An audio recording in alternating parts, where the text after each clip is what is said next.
Okay. Hello and welcome to a brand new installment of Nintendo News Report for Thursday, February the 8th, 2018. 1 day, 5 hours until the Olympics kick off. Oh yeah. When's Yeah. hockey start? That's what I really care about. NHL players. I think the women start on Saturday. The guys start on Tuesday. All right. Or I'll Wednesday. have to figure that out because I enjoy watching Olympic hockey, even if there's no NHL players. Although there's a lot of old ones. I was looking at the roster, not to start our Nintendo news show, talking about Olympic hockey without any real stars. But like Victor Stahlberg, Rasmus Dahlin, or however you say his name, the dude is probably going to be the #1 pick. Like they're going to be playing for, I think, Sweden. And there's a couple other guys like names I remember. There's a lot of let's remember some guys in this tournament, and some that you've probably never heard of. Yeah, which that's fun too. Like you can, I mean, it's just, Olympic hockey's fun. Olympics in general are fun, but hockey's because I get that sport more than I get like skiing. The ski and shoot's always a good time. Yes, and our Olympic biathlon analyst, and also our new reviews editor for those who missed the live chat that is on this channel this weekend. That is, of course, Neil Ronahan. Hello, Neil. I'm feeling pretty freed. I'm no longer director of Nintendo Report. I'm just the reviews editor and the owner, which I don't know. A week into it, and I feel like it's just like a different kind of responsibility that I don't know. I've been doing a lot. I've edited 3 video reviews this week. I'm off to a banging start. Yes, and you can check those video reviews out on the channel as well. And another man who's a whiz kid on the video is our special guest tonight, David Lloyd. David, hello. How is it going? Good. Now I just got it. I think the Jays individual game tickets went on sale today, so I got to get on that after the show. Try to get baseball, it. Yeah, trying to get it. My goal for this year, if I'm going to do any traveling, is to go see one Major League Baseball game, and Toronto is honestly the cheapest way to do it. Yeah, that makes sense. Because everything else you'd have to go to the States. Yeah. And the man who doesn't really care about sports, but he's got a collection of just about everything on my Nintendo, Justin Berube. Hello, Justin. I'm a Major League eating fan, I will say that. July 4th is like your Olympics, huh? It is, but ever since they banned Kobayashi, it's hurt. I was so happy when Megatoad beat Chestnut, though. I'm not a Chestnut fan. Sorry, everybody. All right, so not a whole lot in the way of news this week, but a couple of interesting stories that came out. One of which actually broke about 3 o'clock in the morning, our Eastern time. Nintendo has finally revealed the first Switch rewards for My Nintendo, and it's going to be money off games on the Switch. But I think the key word there is money off select games. Yes.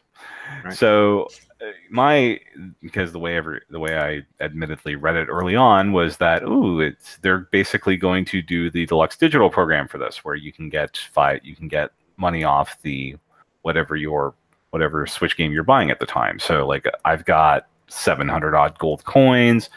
Maybe I get some for redeeming Bayonetta 1. You buy a couple eShop games, and look, I have $10 off a game. But yeah, it'll be for select games. They have finally increased the amount that they're giving away for buying games. So if you download anything on Switch, 3DS, or God forbid Wii U, you now get 5 times the regular price of the game as gold coins, and where you were getting basically 1-to-1 some sort of ratio depending on how much money you spent. And if you get a physical Switch game and you redeem it, if you used to get like 10 to 12, I think most I ever got was 18 coins. Now you get the cost of the game on the eShop and equivalent. So if you have any physical Switch games you've been sitting on waiting for that registration, do not do them now. Wait until March. I've been waiting on all of mine, to be honest. I honestly don't know why this is exciting. I don't either. Because the whole thing, I mean, it's exciting that you get some coins. Yeah, it seems the whole better, saying, but exciting. Select games really scares me because it's going to be like, get Mario Kart 8 Deluxe and Breath of the Wild and, the games with the highest attach rate. You get some money off. And it's like, well, yeah, that doesn't do anything for me. So I've seen some people get excited over this, but that select games part is going to be frightening to me until I see what they're actually offering as games I can use these points on. Otherwise, it's more garbage. Like I think there's a potential there. I think we're going in the right direction, but I just don't think we're at a point where it's exciting. Go on, David. I just don't like how people who buy physically are being punished, because the asterisk on the point system is that you get 5% of the amount you pay if you buy a digital game, but you only get 1% of the cost of the game if you buy it physically. And all my big purchases, like Xenoblade 2, ARMS, Mario Odyssey, Breath of the Wild, I bought them all physically. So all the most expensive games Nintendo has to offer, I'd be getting 20% of the value if I had to purchase them digitally.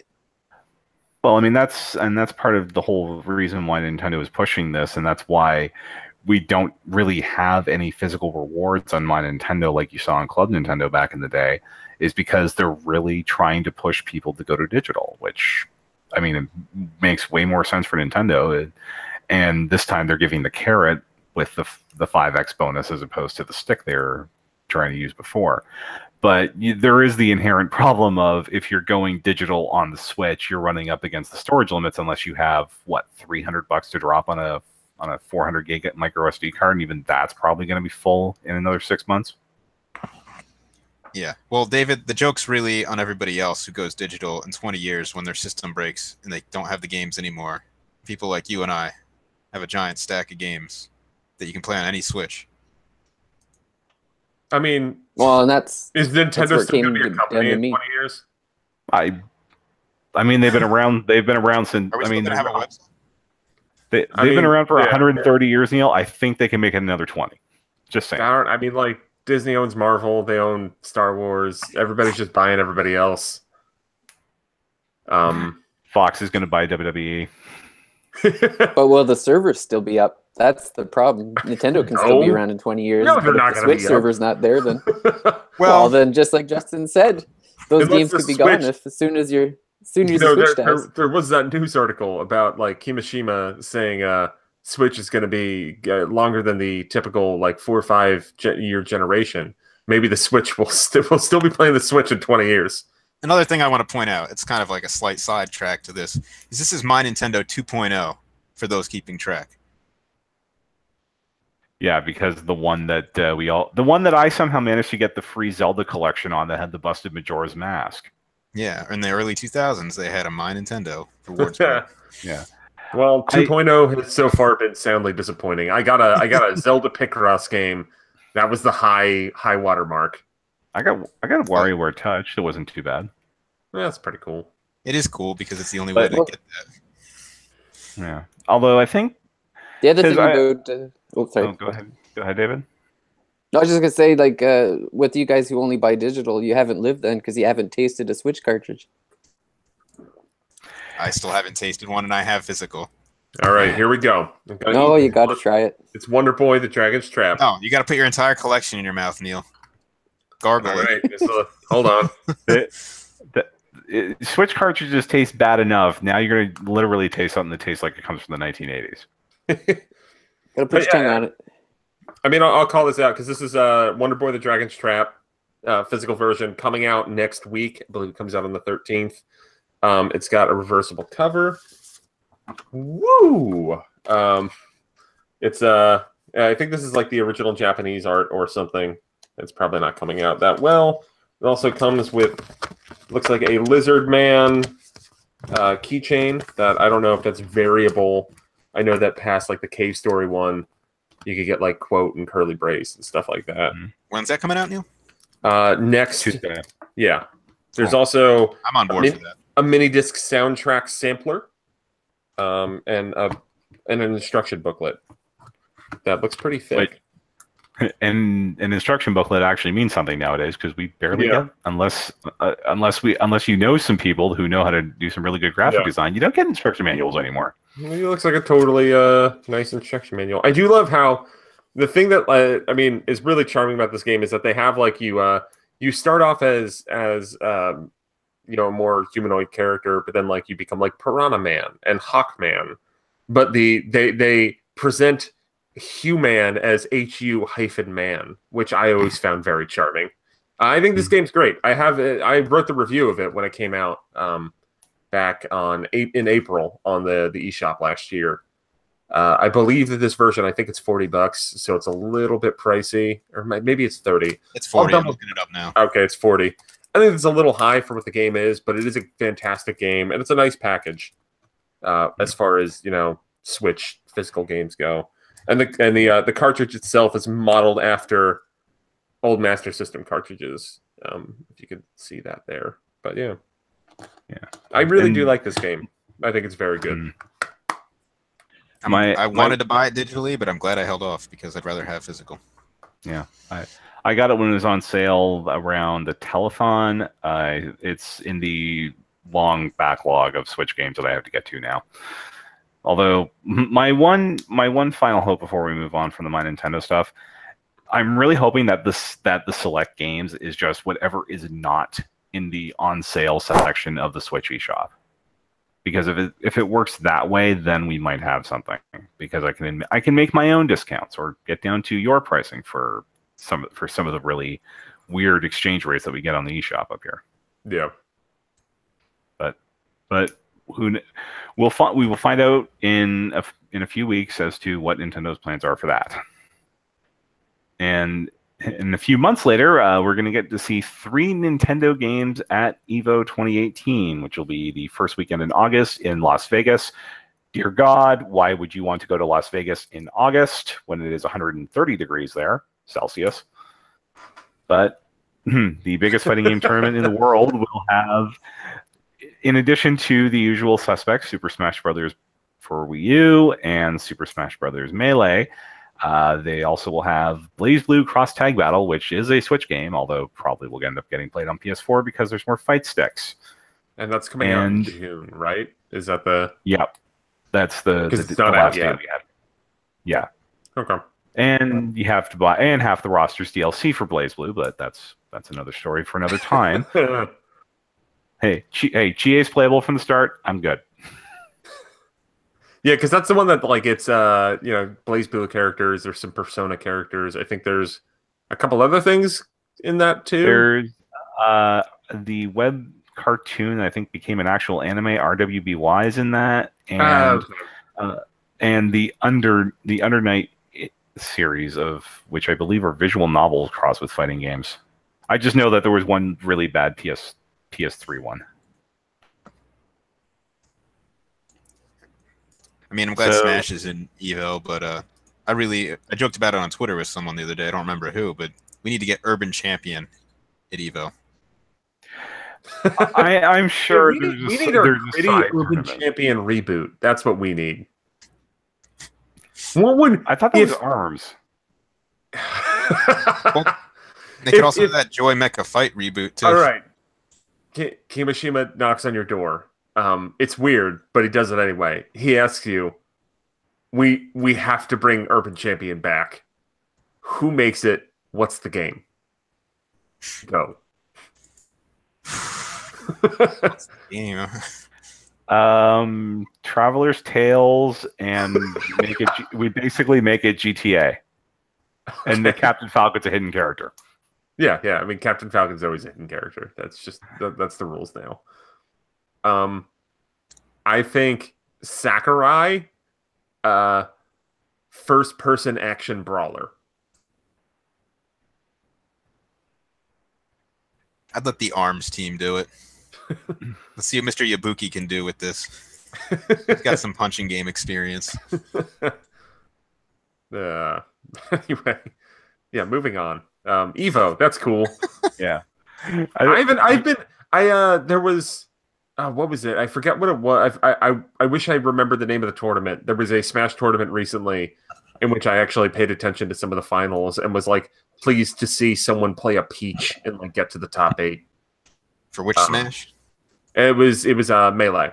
Yeah, Peach is pretty good at Melee. Yeah, but like still, I mean, maybe it's because I haven't paid attention to the scene in a while. But like I was used to just like, oh, Falcos, man, like that's it. And it's nice to see a variety of characters be used in high-level Smash. Yeah, I think that's one of the reasons why I prefer the Wii U version. There's more. I mean, there are some characters that seem better in that one, especially some of the later DLC characters that didn't have as much time to balance. But overall, I think the cast is much more balanced. You can see some random characters sometimes break through and do well. Genesis 5. That's the tournament that I watched a little bit. Anyway, just wanted to call it out. Yeah. So we've got with the 3 Nintendo games, and although I think the bigger story coming out of Evo, even for us, is, even though it's not on Switch, is that there's no Marvel game this year, like no Marvel. Yeah, and that game came out. I feel like, you know what would have been really funny if Ultra Street Fighter 2 was included and Marvel wasn't. Well, I mean, a good time.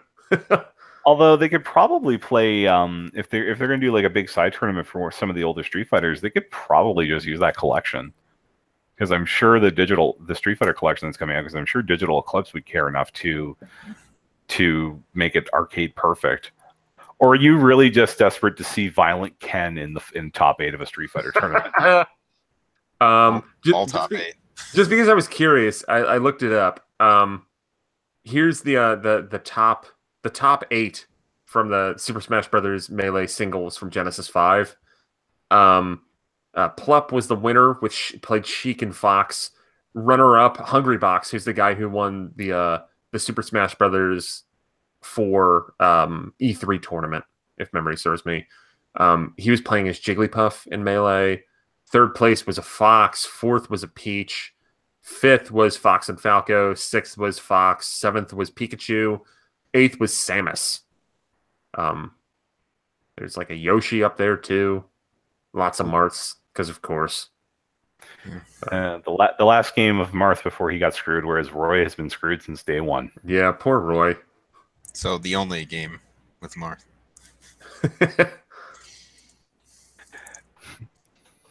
Hey, I've got a 5-star Marth now. Took me long enough. I had him pretty much since the day the game launched. Oh yeah, Fire Emblem Heroes talk, my favorite part. Yeah. Well, I will say that I haven't had a chance to try the. I will say I haven't tried the tap battle yet because it's not live until tomorrow. But I had a really good run on the anniversary. Oh, is the tap battle like the rhythm menu? The rhythm game, or rhythm dungeon thing or whatever? Yeah. I might have to check that out. So that's tomorrow? That's tomorrow. You do need the most recent version of the game, which came out last night for it. All right, and maybe I'll download that while we're here. And don't forget to claim your 50 free orbs. Yeah, I should do that too. All right, I'm gonna make sure my sound's off. All right, so I don't know if we want to get into rumors and speculation on this show, but you know what? It's my show tonight, so let's do it. Oh no! So there was what appeared to be a LinkedIn leak from somebody working at Bandai Namco Singapore, which apparently was formed in 2013. I don't know if they have any specific games credited to their studio, but I think they just assisted with Bandai Namco games at a minimum. I didn't dig super deep into this, but I did do a little digging. Yeah.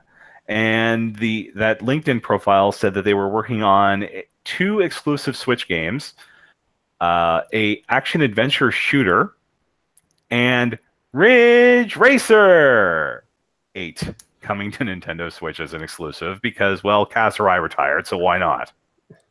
Like, Ridge Racer's not a stretch. I'm just gonna say that right off the bat. I know people, it's been associated with PlayStation over the years, but like Ridge Racer games have come out of other systems.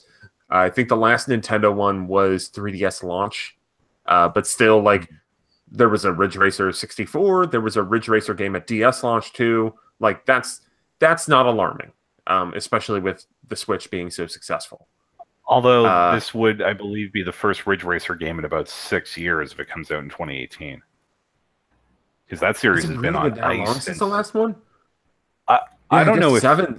Yeah, I think 7 came out around when that 3DS one came out. Yeah, and they did that, which would have been 7 years ago because that was the launch. And and there was a multi-platform one, like a Ridge Racer Unbound, I think it was what it was called, and they haven't touched that series since. So interesting that they'd bring that one back on Switch. Oh my but God, I suppose if you want to be like the event calendar in Heroes looks like that meme of whatchamacallit, Charlie from It's Always Sunny with all the conspiracy stuff. Like, I think that's nonsense. Sorry, go back to and most of that. I'm pretty sure most of that stuff is over now, except for the some of the quests and the banner that starts tomorrow. I have so many orbs now. I can't wait to waste them all. Go get Daddy Hector. But yeah, the other connection that everyone's making with that Bandai LinkedIn profile is Bandai Namco really the team that's helping out with Metroid Prime 4? Yeah, probably. I wouldn't be surprised. I mean they've done shooters before. I mean, hell, Lost Reavers came out on Wii U. As somebody in the forums pointed out, that is a thing that happened. That's a troll. That was a joke. So I've done a little digging into this in the underbelly of the Nintendo rumor world. There's a lot of smoke around Bandai Namco working on Metroid Prime 4. I don't feel 100% confident about it, but like there's a lot of smoke, guys. The Bandai Namco is probably working on Metroid Prime 4. The one thing I never was able to nail down, which always made me kind of doubt it a little bit, is who specifically was working on this.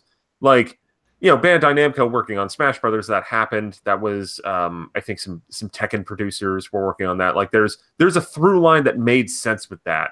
But Bandai Namco has never really made a first-person shooter, or even in this case, a first-person adventure. And that's where I kind of had my doubts about it.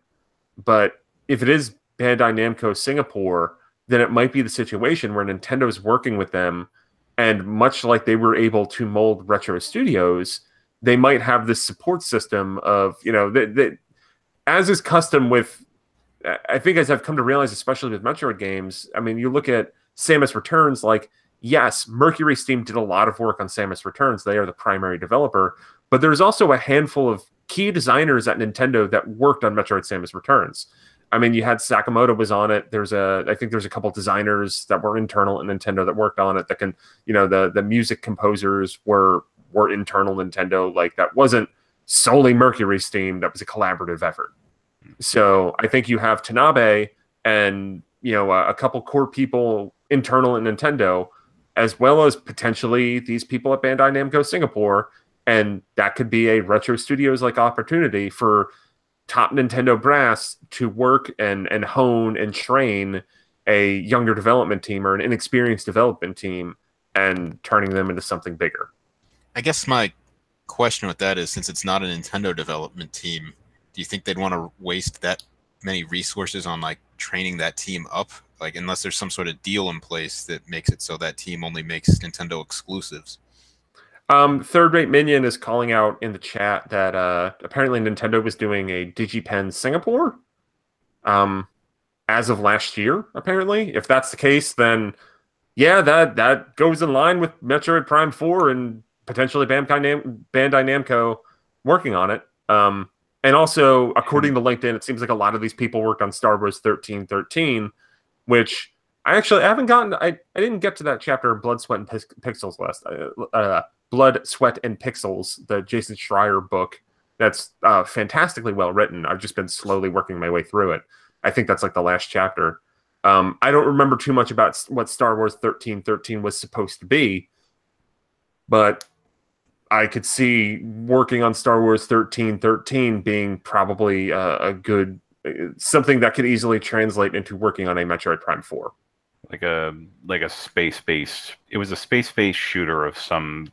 Yeah, because honestly, it's been 5 years since we heard anything about that game before it got killed with the Lucas Disney stuff in 2013. So that game has totally slipped out of my memory.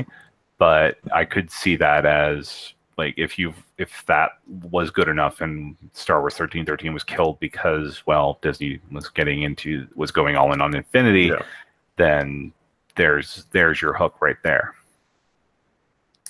I mean, I'm exceedingly curious about what Metroid Prime 4 is going to be.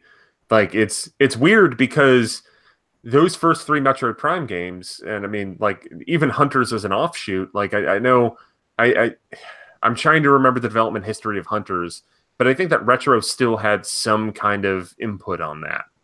Like, that Metroid Prime trilogy was Retro's doing. Like, yeah, there were a lot of other people at play to help craft that into what it was, but that really was Retro Studios' baby. And I mean, I guess it was also to a degree Kensuke Tanabe's baby too. And I guess we'll probably see with Prime 4 like what aspects Tanabe brought to the table with the original Prime trilogy and what was Retro's talent. Yeah, I mean, I'm more worried about this game than any of the other Metroid Prime trilogy, just because I know there was a lot of talk in the beginning with Retro screwing it up, but I just wasn't worried back then about it. But now there's like a precedent set where they have this trilogy to live up to, and to actually make a fourth game to, where it's gonna have to borrow some work from what already existed in order to actually fit into that mold. So can this new team do it? And that, without knowing who it is, and if it is Bandai Namco and new people, like, I am a little bit worried about it. I'm excited, but like, I hope it works out. I really do, because I want a great Metroid Prime game. Yeah, like I'd love to see a great Metroid Prime game. And I don't think Metroid Prime 4 is in any way, shape, or form coming out in 2018. Nope. Like, I didn't think Xenoblade Chronicles 2 would be a 2018 game more than a year ago. So, or a 2017 game, rather. I didn't think Xenoblade Chronicles 2 would. So I'm open to being surprised. But I don't think Prime 4 is going to make it out in 2018. I do think, beyond the shadow of a doubt, we will see Metroid Prime 4 at E3, if not before. That's really with no kind of actual rumor backing. Just like I think Nintendo is going to show off Prime 4. I would wager some decent money on like a Metroid Prime trilogy or some kind of re-release of that on Switch, akin to what they're doing with Bayonetta.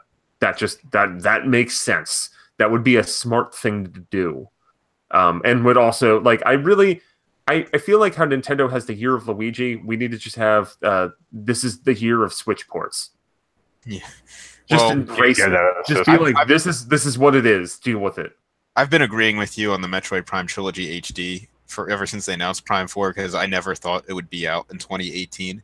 So I just figure putting the trilogy out in HD sometime this year on Switch would be a smart move to kind of drum more interest and maybe get people caught up.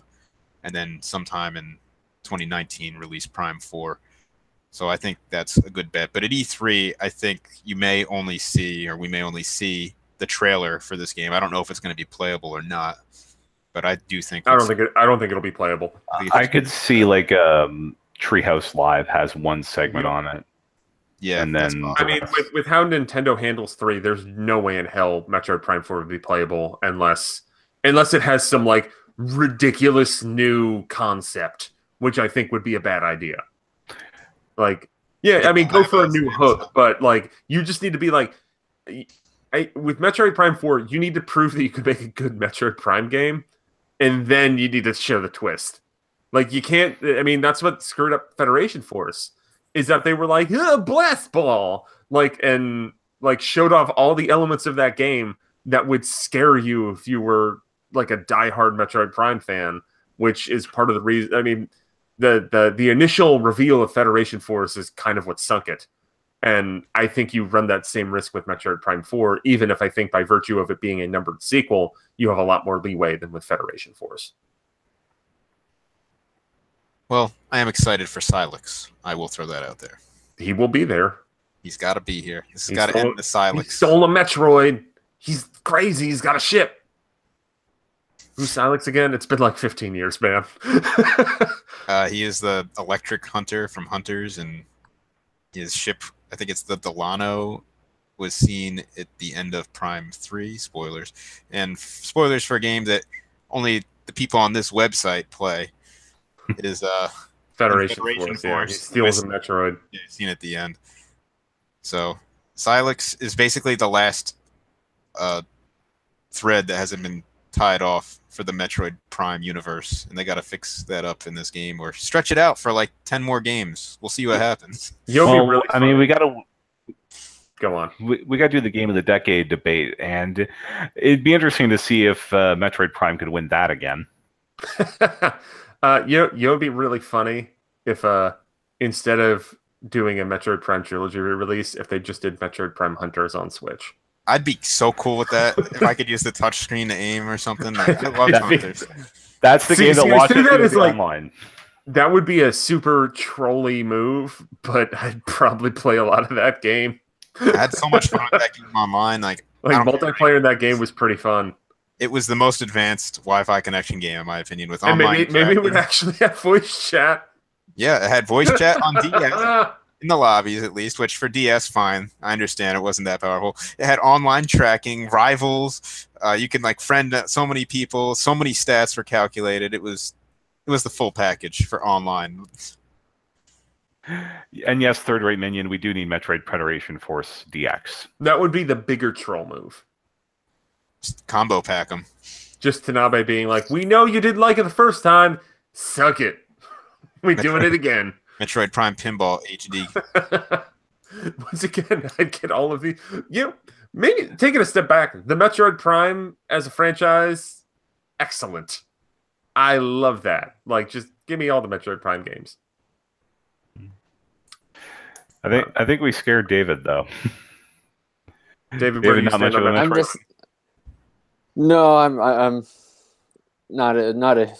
I'm not as big a Metroid fan as the three of you guys, so I'm just enjoying. I don't think Donald's a Metroid fan.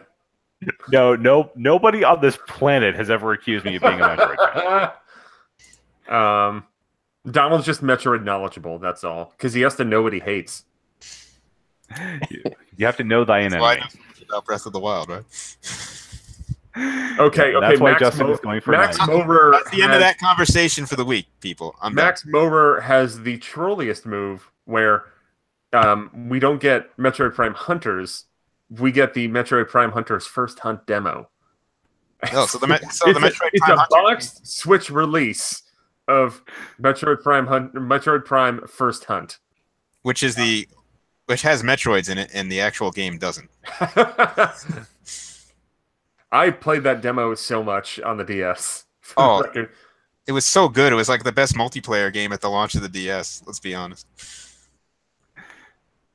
I think there's some Ping Pals fans who'd like to have a word with you, Justin, but we'll take that offline. My friend did buy Ping Pals at launch, and we just laughed at him. Is it Sprung? That was another one. Yeah. Yeah. Oh, DS man. Sprung was a way forward joint, right? I don't remember. Was that the shockingly good one, or was that Ping Pals? I forgot. I don't know. No, I got Feel the Magic at launch also. Feel Magic is fun. It was a weird game, though. Anyway, what other news do we have? Well, in news that might make the thirsty mage a bit happy here, we're going to be getting Pillars of Eternity 2 on Switch this holiday. The first game was an isometric RPG that came out on PC in 2015, and it hit consoles, I believe, last year. And now the sequel will be coming out on all consoles, including the Switch, this holiday. Launches on PC in April. I just think this is really cool that we're getting way more of these hardcore RPGs on the Switch. Yeah. No, Pillars of Eternity seems very good. So, I welcome that game to the system, even if I might not ever play it, because there's too much. Ping Pals was the way forward game, by the way. Yeah. Go on. Yeah, I welcome any and all RPG that want to come to the Switch. I'm looking forward to Dark Souls. I'll look forward to this one later in the year. Hopefully they don't all come at once so that we can have time to enjoy them each. I'm looking at you, Skyrim, and Xenoblade 3 weeks apart. Yeah. Yeah. That was a tough, well, even now I've got about 3 or 4 RPGs on the go. So. Yeah. Yeah. So and actually I think I know one of those RPGs because my video equipment's on the shop right now, and we needed to get a video review out for The Longest 5 Minutes, which I was lucky enough to get to write up this week. That is a very fast RPG, thank God. because between Breath of the Wild, Mario Odyssey, and Xenoblade, I think I'm good for 150-hour games for the next 5 years. Yeah, it seems like a good strategy. Xenoblade only 150 hours. Did you just call a 12-hour game fast? Compared to the rest of the games on the system, yes. It is a game that I was basically able to finish in a weekend, which was I'm looking really forward nice. to some more of those after I get through the Xenoblade. But I'm still loving it. So. And Well, see, the problem though, Justin, is you got to play it twice to really, save them. No, you don't. New Game Plus isn't Yeah, out I'm yet. already on my second. I'm already on my second round. Wait, I thought New Chapter- Game Plus wasn't out yet. No, I couldn't wait. I was like, screw it, doing it again. So you deleted That's your old fine. save, David? No, I have like 8 profiles on my Okay. Switch. I I just just switched want to to a make sure different you one. didn't get rid of all that work, because No, there's no way I would get. I have it Wow. saved right before the final boss, so that if I want to, I can go back and. But I figure I just do it instead of doing like the quests that I hadn't done yet. I figured I just start the game over with new blades and play a different way, and then just do the quests that I know I didn't do. So that's one of the games I'm juggling. You really love that game, don't you? Hmm. I really love Xenoblade too. It's I loved it so really, much I went and bought the first two today. I really should go back and play more of that game. you should. I've pinpointed the spot where you have to get past to truly enjoy it. And It's not like is, chapter 13, is it? no, it's like chapter 4 really. Like you got to get past That's like almost where I left off. the Urian. Exactly.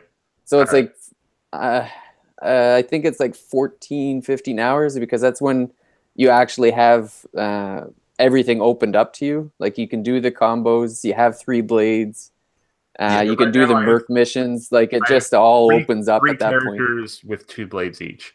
I think I'm mid-end of chapter 3, or maybe the start of chapter 4. I think once you get to chapter 4, it secretly lets you have 3 blades. Okay, Total. then I think I'm like in the middle of chapter 3 then. I will make it my business to get to that point in the game before Xenoblade Week. Okay. Well, it feels like I said, it feels so much better once you have those extra, because then you can really start getting the strategy in place. I will point out though that like I'm also. You said about 15 hours in. I'm already 15 hours in because I've been slow boating that game so much. Because I mean, it's the kind of thing that like I am getting to the point where I need to go back to it. I don't really know when I'm ever going to fish Xenoblade 2, but if I keep going back to it and like leaving off at places where I can just jump back in, then I can just revisit it like once every couple weeks and then not be lost.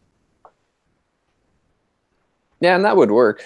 But yeah, I think it's worth it because it just gets better as it goes on. Like Yeah.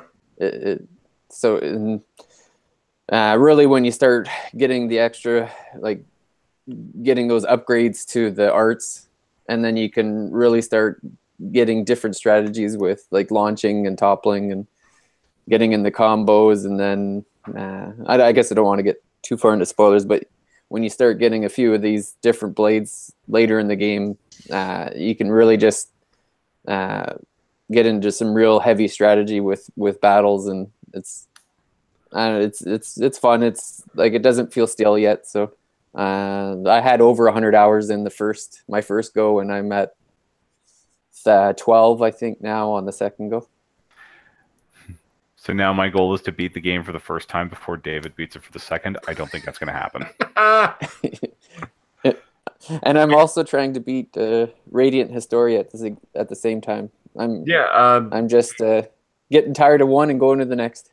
Yeah, David, myself, and Casey Gibson will be recording a in-depth podcast discussion of Radiant Historia for an upcoming NWR connectivity segment that I think will be every month, or yeah. As we I have mean, that's content. the plan is every month, but yeah, that's the thing is like I think we have enough content now for bi-weekly, but we'll see how long we can crank the RPGs out. Yeah. But yeah, we'll be doing that podcast segment. I think we will probably also upload the segment on NWR TV, so you can check that out, or you can go check out NWR Connectivity on the website or wherever you find podcasts. on the internet. Mm-hmm. Yeah, Someone asked in the chat, have any of you guys played Skyrim for Switch? If you did, is it good?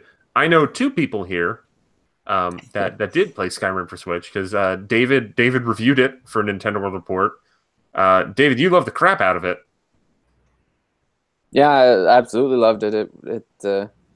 It was exactly how I remembered it. I had it on Xbox One. Well, I had it on Xbox 360. Then I had it on Xbox One, and then I got it on Switch. And to me, it felt just like playing it on Xbox One. It felt exactly the same. It's great that you can get in. The loading up is quick. Like you can just jump in and out whenever you want. There's no like in-game slowdown.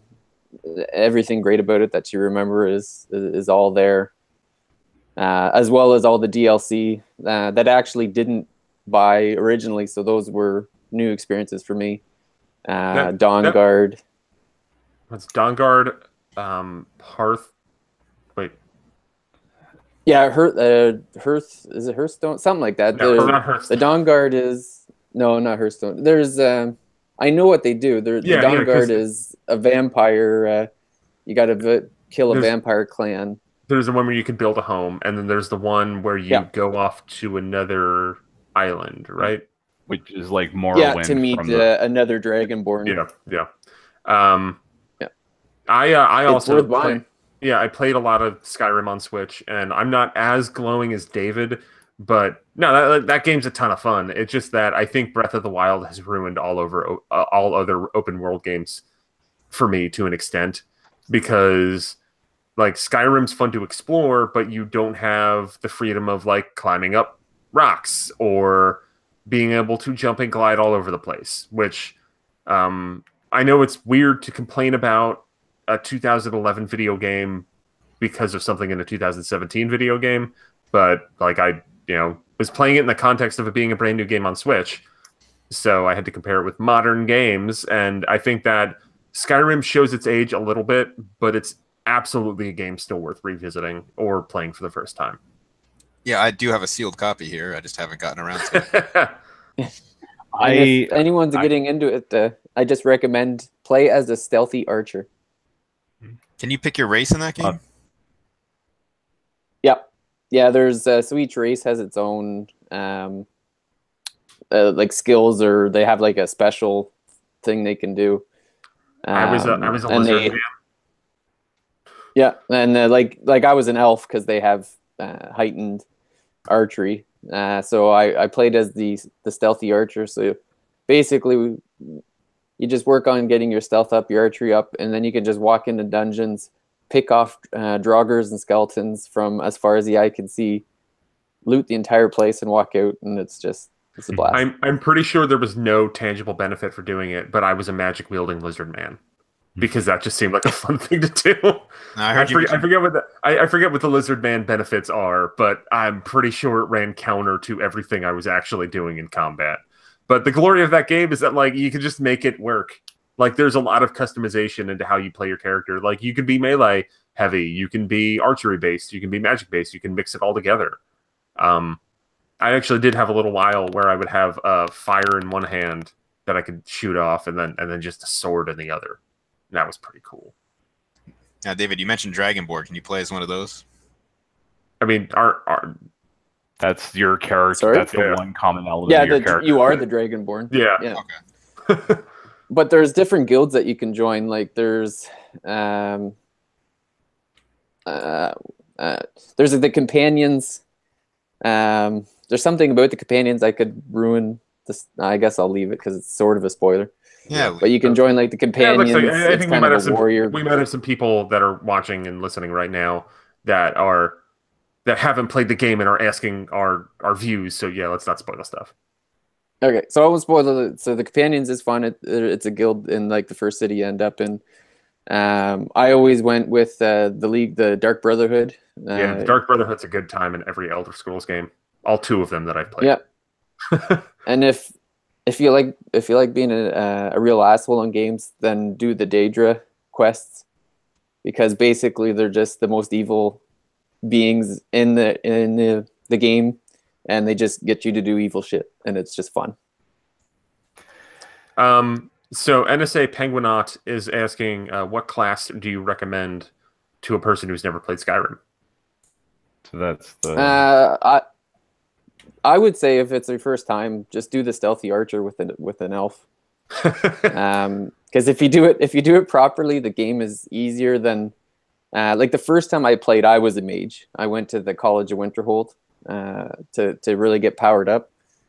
But I mean, at the same time, like you're not necessarily stuck with any one. Like if you start off as a mage and you don't like it, like mid game, you can just say, "Screw it, I'm going to be an archer. Or I'm going to be a warrior," and you can still build towards it. Like you're never really like stuck to one class or one weapon or anything.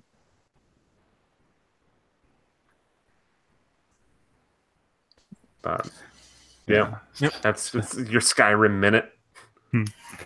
We're talking about all the games of 2017 on Nintendo News Report because it's a slow news week.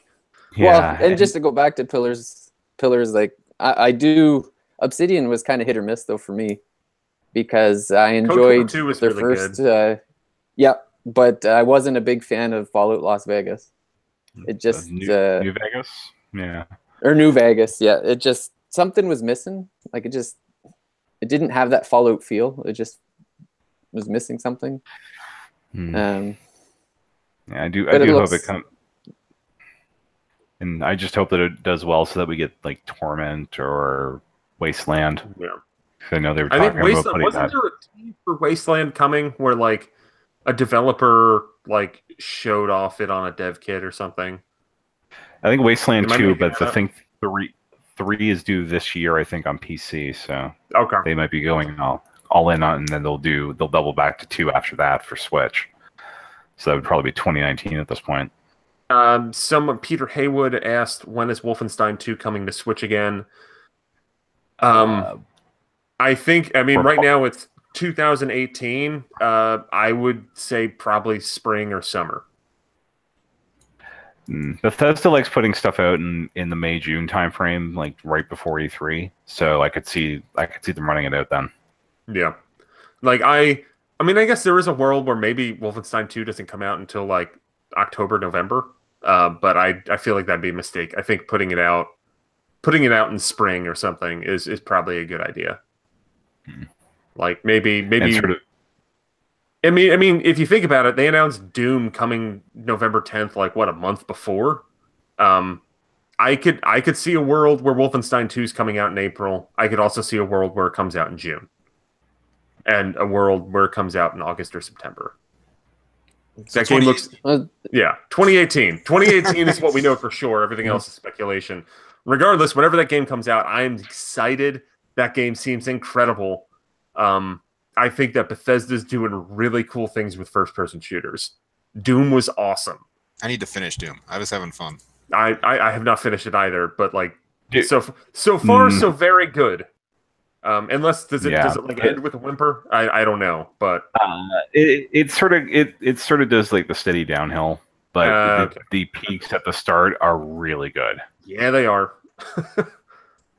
I'm curious how Wolfenstein sells too, because if I'm not mistaken, they were slightly disappointed with the sales like of the other consoles, and I'm just wondering if a lot of people were like, "No, I want it on the Switch. I'm not going to buy it on the." I wouldn't be surprised. Yeah, because that's how I am. Like I have a PS4, but I'd rather have it on my Switch.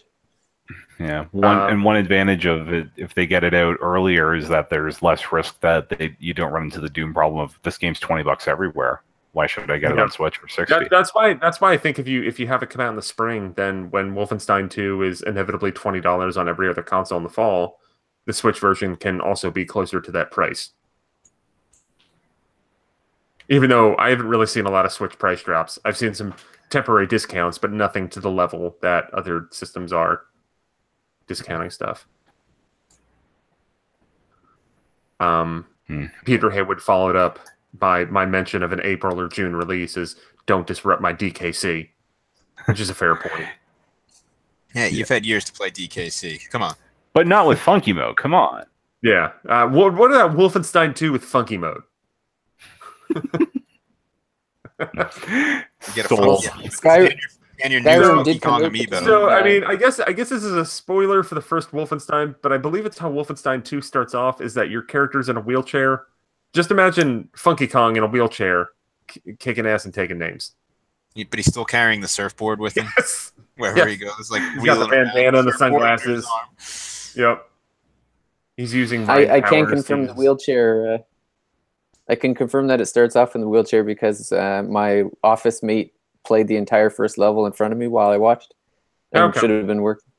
And yeah, he one-handed a wheelchair while shooting with his right hand, and Okay. this was all going through a submarine as well. Yeah, that game seems All right, pretty let's- legit. I love the first two Wolfenstein back in the day. So I haven't tried this new era of Wolfenstein. I'm looking forward to it. I was a big Wolfenstein 3D was the first person shooter I ever saw or played, so it left an impact on me. And we have some other people mentioning in the chat, Payday 2. That's coming out in like 2 or 3 weeks. Yeah, it's like February 27th, 28th. 27th, yeah. We for the record, we should be getting a review copy of that game before launch. So we'll have some coverage of it as we get closer. I hope. But that seems like the kind of game that gets scored after it comes out, though, just because the online is such a big deal. Yeah, the online's so very important. But like, I've heard really good things about those games. I've never really played them. I do tend to agree. Someone mentioned about how it would have sold better last holiday, and that's probably true. But we'll see. I mean, the Switch pumpkin has not, or the Switch carriage has not turned into a pumpkin yet. There's part of me that feels it's inevitable, but I keep on getting proved wrong by that feeling of it being inevitable. It'll be a pumpkin until Pokemon comes out. Then look out. Yeah. Any other news? Not really. Any other games you want to talk about? Aegis Defenders that came out today. You can read my review and Nintendo Report. You can watch my review on this channel because I'm editing video reviews now. That's a new thing for me. But Aegis Defenders is a really novel and neat mixture of tower defense and action platforming, or I guess some might say puzzle forming. It's a like puzzle platformer. But you switch between different characters. You can play co-op, and it's got like that Lego game dynamic split screen. So that is pretty neat for co-op. But outside of it being a slow build, like I think the game looks beautiful. I think the music is very peaceful and serene. And when you get to the back half of that game, it's kind of cooking on all cylinders, and the puzzles are very good. The tower defense stuff starts getting devious and challenging. And yeah, I think the finale of that game is rather good. I just think it takes a little bit too long to get there. Yeah, and Dale in the chat room mentions Dragon Quest Builders comes out tomorrow. That was a damn fine demo. It sold me on the game once already. So I played a bunch of it on PS4, and I know we have a review, and Don is in the chat. Don wrote our review, which is up on the website.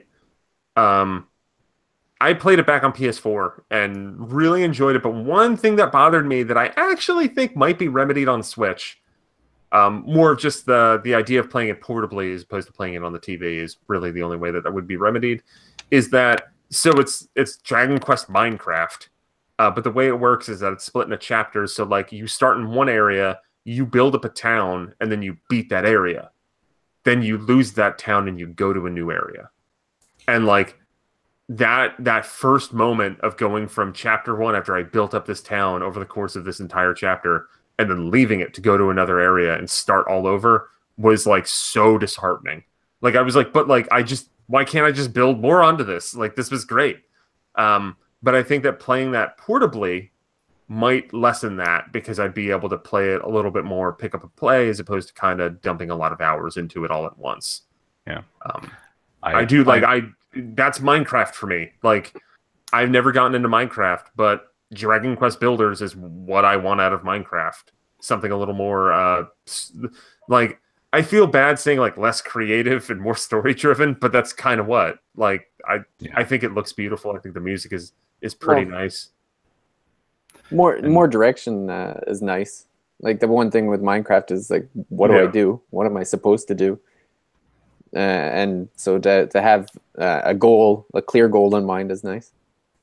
Yeah. Yeah, I know my roommate is into being a D&D dungeon master and Minecraft, which those pretty much require similar levels, similar skills. Me, I'll just take my guided one because I played Builders on the Vita and ran fine there, and it was fun. I got drifted away from it, but I got to get back to it. Someone asked, will Dragon Quest Builders have a video review? Yes, it will. Don reviewed it with a European code. We do not have an American code yet. When we get that, actually, David, you're going to get that code. Yeah, and I'll get that video review up and running as soon as I can. Yeah. So, and I'm gonna be going. I'm picking up I got a pair of Bluetooth headphones that I ordered in-store pickup at Best Buy. So there's a good chance I walk out of there with Bluetooth headphones tomorrow and in Dragon Quest Builders. I'm not proud. Nothing wrong with that. I also know a 6-year-old who is excited that I'm getting Dragon Quest Builders. That's good. I'm glad I gave you that review then. Yeah. So he's got pride at his hands long enough to record. Yeah. So I think one of the other big games that came out this week, which this week was big, next week's going to be absolutely insane, was Disc Jam, which is it's not Windjammers, but it's a lot like Windjammers if you're familiar enough with Giant Bomb. That went up at like midnight last night, and I wound up playing some of it this morning. I'm on board. I don't think I'm terribly good. I played an online game of doubles and won, so that was cool. The one thing that I think is a little disappointing is I think the offline content is rather limited, but if the online works and it's cross-platform, I think with definitely PC, I'm not even sure if that game's on Xbox One. It might have launched at the same time as the Switch version. Because I think it was a PS Plus game when it came out. And I know there's no cross-platform with the PS Plus or the PlayStation 4 version. But I think it's just cross-platform with the PC version. Either way, online seems decently populated so far. If you're going also pulling for the PC world, I'm gonna mess around with that game. I'm rather excited for it. I like weird sports games, and this fits the bill. I might, I guess maybe I'll ask the chat a little bit. I was contemplating, since there won't be a review for Disc Jam for a little while, because we got a review code basically as it went live to the world, presumably because the game's so heavily based on online that a pre-release review would be almost pointless. But if I might like record something of just like screwing around with some online games, so that way like showing off the lag and trying to struggle to get better at Disc Jam. I might do that. Let me know if you like and that. It looks like right now it is PC, PS4, and Switch. No Xbox One version yet. Okay. So yeah, the PS4 version would not be cross-compatible. All right, so that is going to do it for this week. Thank you very much for watching all, and thank you very much for listening to us on iTunes or Google Play or your podcatcher of choice. You can get the link to the RSS feed if you need that on NintendoWorldReport.com, which is where you'll also find lots of written and video reviews, including The Longest 5 Minutes, Aegis Defenders, Dragon Quest Builders. We have a Bayonetta 1 and 2 hands-on ahead of the Switch release of those next week. Getting that for free, yeah! Oh, and the Radiant Historia review that was tweeted by Atlas. Yeah. That'll be the Bayonetta 2 will be what I play in between long rounds of Radiant Historia, which comes out next Tuesday on the 3DS. Yes, folks, it's still alive. Yeah, Radiant Historia is awesome. It's such a great video game. What a very good RPG. This is the Radiant Historia song. Yay! It was worth recharging my 3DS for. And I got release date. Here's a pro tip. Here's a pro tip for playing 3DS in 2018. Turn that wireless off. Don't worry about street passes. Your battery life will be way better. Yeah. like part of the reason why the 3DS battery life, if you ever thought it was bad, I'd guarantee that if you turned off wireless and street pass did not drag it down, you won't be as disappointed. Anyway, yeah. So pro tip, 2018 3DS usage, turn off that wireless. Yes, and also keep it locked to this YouTube channel here, Nintendo World Report TV. We have all matter of video reviews, as well as an extended interview with Neil and John Raden. Who's the boss on that one, I ask you? Yeah. Not me anymore. As John takes over the day-to-day reins of the website, which means we're going to have a lot more video going up on there as well. And if you want to bug us individually on Twitter, David, you are at Filtered Gamer, if I remember correctly. Yep. And are you the one also tweeting out about the Thirsty Mage as well? Yep, that is also myself. You ruined the secret. It was a surprise. That's right. It's a secret to everyone. Yeah, although if you want to follow it now in anticipation for the first episode, you can go right ahead. That's fine. It's at the Thirsty Mage. Yes. Justin is at King Nintendo Fan on Twitter, and is that also on Instagram? Instagram is King Nintendo Fanboy. Right. See, some of my collection is add pictures to that. Yeah. Neil is at Enron10, where you go for the latest hot takes on Childish Gambino. Yeah, do Gambino's Lando looks great. Also, that supposed Childish Gambino Lando rap that's going around is just a very well executed fake Childish Gambino rap. Still worth checking out, but it is not actually Donald Glover. It is a comedian posing as Donald Glover in a very effective manner. Yes, and I am at Donald Mick, where you can go for all the hottest takes on the latest heroes I've put to 5 stars in Fire Emblem Heroes. I can put somebody up tonight. I just don't know who it is. Maybe answers on a postcard on that one, or I'll just put a Twitter poll up. But that is our show. Thank you very much. And patreon.com/NWR. Most important of all, support the site that supports us and get a rough copy of the show, assuming a certain website is cooperative. That is our show. Have a good night. Bye-bye. Good night.